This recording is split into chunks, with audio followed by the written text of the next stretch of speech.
Venise était un ensemble d'îlots sans aucune ressource d'eau potable. Les Vénitiens durent créer et gérer leurs propres réserves d'eau. Pour cela, ils récupéraient l'eau de pluie, la filtraient et la stockaient dans des puits ou des citernes enterrées. La différence entre un puits et une citerne, c'est qu'un puits est creusé en profondeur, donc plus bas que le niveau de l'eau, tandis que la citerne est plus étalée et plus en surface. Généralement, une différence brusque de niveau révèle l'existence d'une citerne, comme ici sur le Campo San Trovaso par exemple. Les puits étaient creusés sur les places ou dans des cours publiques ou privées. Pour cela, on creusait un trou de plusieurs mètres de large et de profondeur.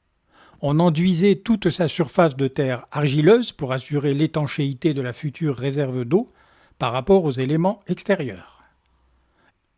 Et au centre de ce trou, on élevait le puits maçonné, un long cylindre ouvert dessus et dessous.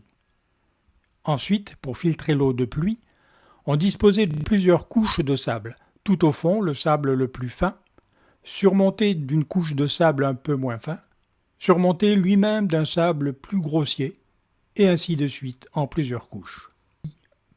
Enfin, au niveau du sol, on créait une déclivité pour orienter l'eau de pluie vers des bouches d'évacuation, appelées tombini ou pilele. Ainsi, l'eau de pluie était récupérée puis filtrée dans le sable qu'elle traversait. Et par le système des vases communicants, elle remontait à l'intérieur du puits. Les Vénitiens n'avaient plus qu'à tirer l'eau depuis la margelle du puits, la partie apparente du puits.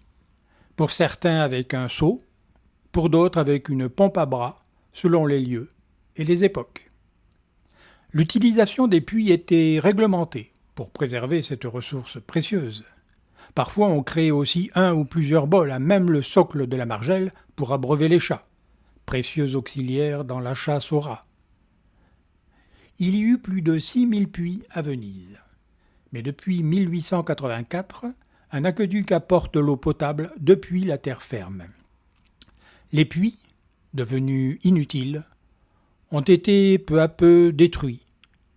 Les margelles détruites également, ou vendues.